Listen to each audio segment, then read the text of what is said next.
Hi there mga beloved kong soulmates, welcome to Renzo Tarot Channel. Andito naman po tayo, kasama niyong lingkod para pagsamahan natin isang soulful and meaningful na tarot reading. Dito lamang po sa inyong lagi na abangan sinusubaybayan ng pinakamahal Renzo Tarot Channel. Mega shoutout po sa lahat ng ating soulmates sa buong Pilipinas at sa ating mga masisipag na overseas Filipino workers or OFW sa mga panig ng mundo na lagi pong nakabang ng ating mga videos at nagko-comment, nagbibigay ng mga nakakataba sa puso na feedback. Maraming salamat po sa inyo. Sa ating mga new subscribers, returning viewers, maraming salamat po sa inyong walang sawang tiwala suporta. Kapag bago po kayo sa ating channel, huwag niyo pong kalimutan kapag nagustuhan niyo po, i-like, mag-comment po kayo pag nakaresonate, and of course, mag-subscribe po at i-click po ang notification bell para lagi po kayong updated sa mga susunod nating videos, okay? Sige po, ang ating pong reading ngayon ay reading para sa December 1 to 15, 2024 para sa ating mga pinakamahalang Sagittarius. Napakabilis ng araw. Kalain mo yon, reading na natin para sa December. Magpapalit ng taon bago. Gayon pa man, let's hope for the better, for the positive one. And yun, patuloy lang ang hamon sa buhay at pagharap ng mga pagsubok with positivity and with the help of the universe and God. Okay, isa pa nga. Para sa December 1 to 15, 2024, reading para sa Sagittarius. Okay. Spirit Universe, Spirit guys, bigyan niyo po kami ng 10 baraha para sa aming December 1 to 15, 2024 reading para sa mga Sagittarius. 10 baraha please, Spirit Universe, Spirit Guides, Angels. Kapag bago ka po sa ating channel, ay ang inyong lingkod po ay kumukuha ng 10 baraha na siya ini-interpret ang energy base sa ang mensahe base sa energy na binibigay ng universe, okay? At diretso na po natin na kinukuha yung 10 baraha para hindi na po tayo mag-shuffle at baka ma-distract po tayo. Mas maganda yung nakafocus lang po tayo sa ating reading, okay? Spirit Universe, Spirit Guides. Yun. Meron na pong dalawa. Ayusin lang natin. Sagittarius, meron na kayong 2 baraha na nahulog. Spirit Universe, Spirit Guides, 8 baraha pa po. Spirit Universe, Spirit Guides, Angels, 8 cards please. December 1 to 15, 2024 reading for Sagittarius. Ang mga masaswerte na Sagittarius. Ang mga masaswerte na Sagittarius because ruler nila is si Jupiter. Okay? Jupiter is the planet of abundance, luck, prosperity. Kaya mostly kapag Sagittarius, effortless. Although dumadaan sila sa mga pagsubok, pero hindi naman talaga totally yun, parang nasasolve naman nila ng mabilis kasi kadikit nila yung swerte. For 6 pa, Spirit Universe, Spirit Guides, Angels. Kunin ko nga ito napapakita. 5. 5 pa, Spirit Universe, Spirit Guides, Angels. 6. 4 na lang. Yun. 7, 8. 2 na lang. 2 na lang po. 9. Pasensya na kung parang magulo pero ganyan po talaga ako. May nahulog. Kunin po natin. 2, 4, 6. Kompleto na. 10 na pala. Okay, Sagittarius, ayusin lang natin. Igilid lang natin itong mga natirang baraha. At simulan na nating ilatag ang iyong 10 baraha na nahulog. Okay, kasi may nagtatanong bakit daw ganyan ako mag-shuffle. Yes po, simula sa pool ganyan po talaga ako. It looks parang disorganized pero mas maganda po yung ganyan. Kasi dyan ko po talaga kinukuha yung mga baraha. Base po sa vibration, base sa energy na binibigay sa atin ng universe. Okay? Ayan po. 10 po yan ha. Yan. Gumagalaw-galaw pa. Okay. Ready ka na ba, Sagittarius, sa maraming pambungad na baraha for your December 1 to 15, 2024 reading? 6 of Wands. Okay. That energy that I can feel here is that Sagittarius comes December 1 to 15, 2024 ay parang you will be in a state or in a situation na kasi nakikita ko dito followers parang may mga tagasunod ka, taga-subaybay. So, possibly Sagittarius meron sa inyo na parang nagsimula na isang bagay, gumawa na isang bagay na parang may followers. It's like content creator. May nag-YouTube na ba sa inyo? May nag-vlog na ba sa inyo? Facebook? Okay? Instagram, TikTok, or whatever. Na basta may tagasunod kayo. Or maaring may iba sa inyo parang nag-level up or parang na-promote into a managerial position, may hinahawak kayong team, or maaring kayo yung pinagkatiwalaan ng boss niyo to supervise or parang subaybayan a group of people, but here you are, basta ito yung nakikita ko dito, something about na fina-follow kayo or you are doing a command or parang kayo yung parang nagde-decide. Sige, pangalawang barahan natin. Oh, okay.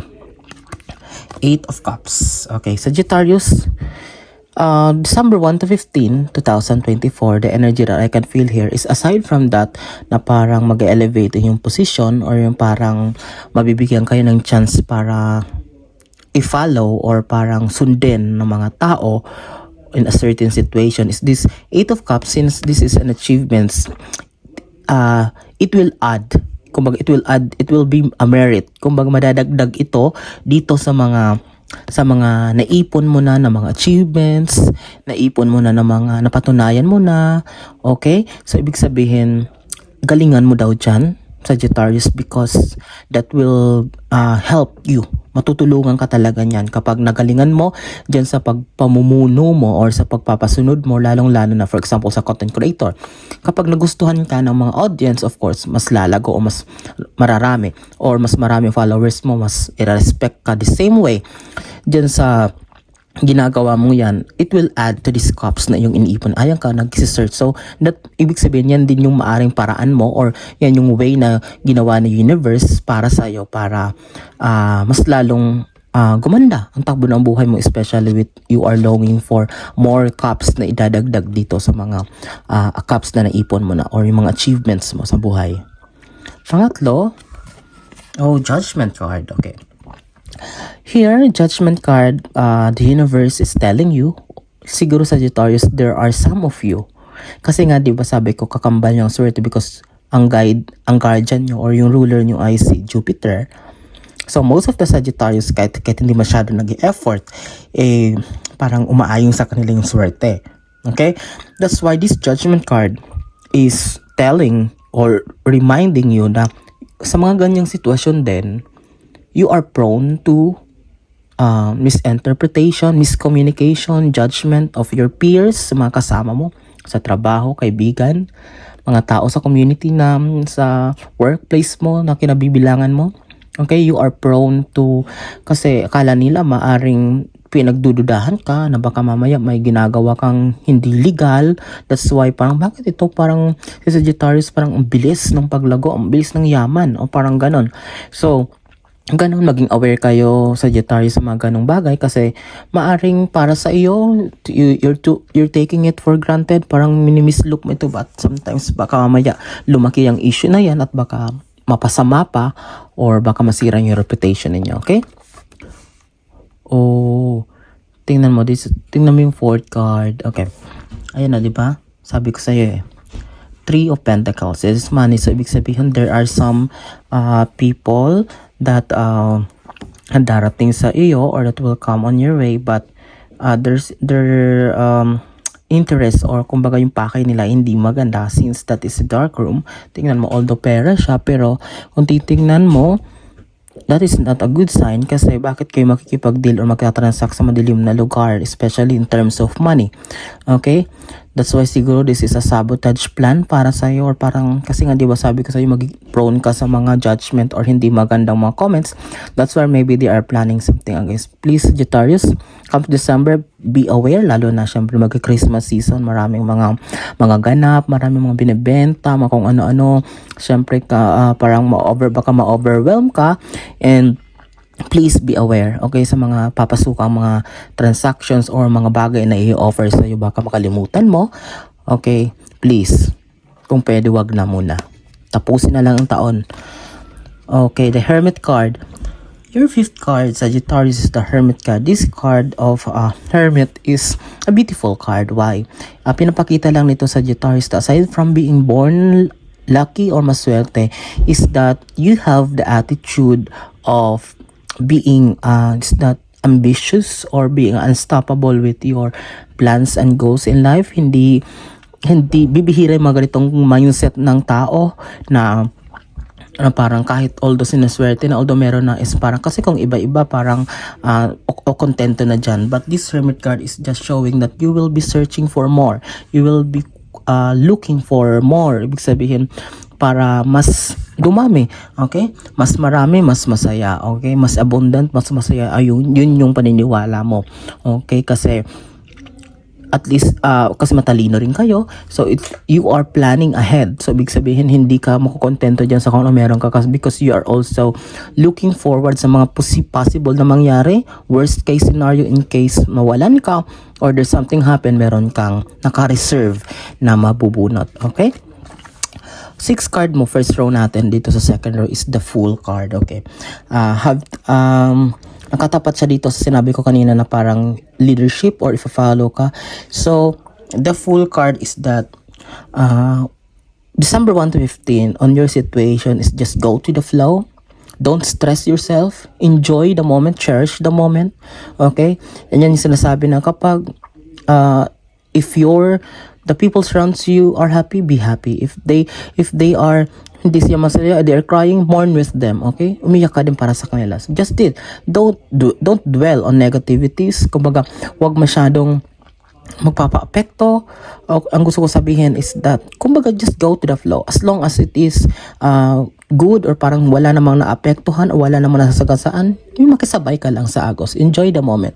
Okay, with this Fool card, yellow background, yellow is the color of joy. So it means you need sometimes to be happy. Okay, wag masyadong seryoso sa buhay, Sagittarius. Don't masyadong i-focus ang sarili sa mga bagay-bagay. Kailangan din sometimes nang mag-enjoy i-enjoy ang sarili mo. Queen of Wands is emotions. So, Sagittarius, nasin sa katapat siya dito sa 8 of Cups, doon sa sinabi ko kanina na a good thing siya kasi makakatulong siya sa yung pagiging leadership, na kung gagalingan mo ay mas lalong makakadagdag siya dito sa Cups. So, it means it will boost your confidence with this Queen of Wands. You're holding a sunflower. Sunflower is a beautiful flower, is a lucky flower. And this Queen of Wands, ang pinapakita dito, na kapag ginalingan mo, it will boost your confidence. Parang kahit pa paano, parang yung ego mo mabuboost na parang in a good way. Kasi kapag okay yung confidence natin, kapag masyado tayong confidence sa buhay, everything will fall. Ibig sabihin, sunod-sunod na yan eh.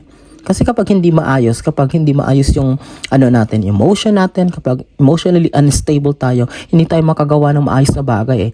Pero with this Queen of Wands, this nakikita ko dito is emotional stability. Sabihin, na-fix mo na. Or sabihin talagang you are matured enough to face any kind of situation.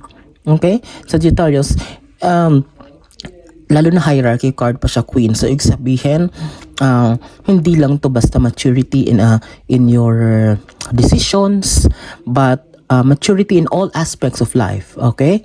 So, ibig sabihin, lahat ng bagay na gagawin mo ay you will be thinking both sides first. Magiging matalino ka na kasi nga you are being matured na. Okay? Tower. Oh, di ba? Katapat siya sa Judgment. Tower is ending. Something is about to close or to collapse in your situation December 1 to 15, but this is in a positive way. Bakit? Yun yung Judgment. Yung sabi ko sa'yo kanina, yung mga tao na prone ka sa miscommunication, yung parang pinagdududahan ka kung ano mga issue na ginagawa sa'yo. Don't mind them. Okay? Because that will naturally parang kusa siyang mawawala, mamamatay ang mga issue with this Tower. Alam mo, parang makakalimutan lang bigla. Just, kumbaga, dumaan lang. Okay, lalo-lalo na kung hindi ka papatol. But sabi ko sa'yo, diba, kailangan mo lang maging cautious o maging maingat. Pero wag mo siyang papatulan. Kasi madali lang, with this Tower card, mismo si Universe ang gagawa ng paraan para matapos yan, makalimutan yung mga issue na yung mga pinagbabato sa'yo. Lalo-lalo, wala namang katotohanan. Well, the karma will face itself. Pabayaran siya, ang karma na babayaran nila, lalong-lalo na kung wala namang issue lang na walang ginagawa. Aside from tatapusin siya para sa'yo, they will face the consequences. Sila yung sasalo ng consequence na ginawa nila. O talaga, tingnan mo, kina-confirm talaga dito sa Sagittarius. Ayan, may mga tao na naman. So it means na talagang you are in a situation, Sagittarius, na parang meron talaga kayong nililid or parang you are dreaming to join or parang to parang trabahuin ang isang group of people, or parang tatrabaho ka dyan, or parang you want the chance to lead them, or para ayusin yung isang magulo kasi nakatapat din siya sa dark. So it means ang nakikita ko din dito is maybe parang there are group of people, baka aware ka din sa Sagittarius na parang pinagkakaisahan ka din. Or dun nga siguro maaaring kasi nasa misinterpretation sa mga bagay na nangyayari sa'yo. Parang na-misinterpret nila yung mga bagay-bagay. But I can see these people kasi nakatapat siya dito sa Three of Pentacles. Doon sabi ko sa dark room na parang mga transaction, mga pailim na parang mga hindi magandang transaction na i-offer sa'yo. So be aware again. Be mindful. Please, Sagittarius, December 1 to 15. Okay, kung pwede, ano na lang muna. Doon sa trabaho, yes, you will do your job. But kapag sa labas na ng trabaho, sa community na, sa paligid na, please be aware of the people. Okay? Observe mo sila ng maayos. Baka mamaya sa palabas lang nila, front lang nila yung parang magiging teamwork na yan, o parang pakikipagtulungan, communicate, but baka mamaya nagsasagap lang yan ng information sa'yo. Okay? Kasi tumapat siya sa Three of Pentacles. 10 of last card. 10th and last card for you, Sagittarius, December 1 to 15, 2024 is the Queen of Swords. Okay, kanina Queen of Wands, di ba? Emotion, but this Queen of Swords is a victory. Why? Bakit victory? Kasi nakatapat na dito. So, tinaas mo ang sword mo, ibig sabihin, you won the battle. Okay, sabihin, meron pa ba ang iba dyan? Nahaharap sa akin? Hardships, problema? Okay, natalo ko nga, yung iba, kayo pa. So, it means that whatever you plan, since sabi ko kakambal nyo ang swerte dahil guardian nyo si Jupiter. Okay, maybe merong iilan, paliit-liit na mga hardships or mga balakid sa daanan mo, but you can ace it. O makakaya mo to, mapapagtagumpayan mo to with this Hermit card na nakatapat pa siya. You are searching for more. Please continue searching for more. Continue na mag-level up. Continue na mag-aral pa. I-develop ang yung skills, Sagittarius, because that you can use that in the future. But as of now, congratulations, because all of these are positive card. This is just a reminder for you, but pinapakita lang talaga nito kung gaano kayo kaswerte, Sagittarius, in terms of everything, finances, achievements. But all in all, Queen of Swords is a card of victory and good result. Okay? That's it. Ayan po. Napakaganda po, napakalinaw ng ating pinagsamahang reading ngayon. Ay, para po pala sa mga nagtatanong if I am offering a personal reading. Kapag gusto niyo po mag-personal reading, nag-offer na po ako ngayon. Sa dulo po nating video ay i-attach ko po ang aking Facebook account ng Renzo Tarot Channel, at doon po kayo mag-message. Doon natin po pag-usapan kung paano po kayo makapag-schedule, sapagkat limited lang yung pong oras at araw ko sapagkat ay tatrabaho din po ako. Okay? Maraming salamat po sa inyong walang sawang tiwala at suporta. Mga pinamahal kong soulmates, kapag hindi pa po kayo nakasubscribe, please don't forget to subscribe and click the notification bell. And don't hesitate to recommend din po ang ating channel sa mga kilala nyo, kaibigan nyo na mahilig rin sa tarot reading na hindi pa nakaka-discover ng ating channel. Maraming salamat sa inyo. Tiwala, suporta, pagmamahal. Ano man ang ginagawa nyo, nasa mga naroroon, mag-iingat kayo lagi. God bless us all.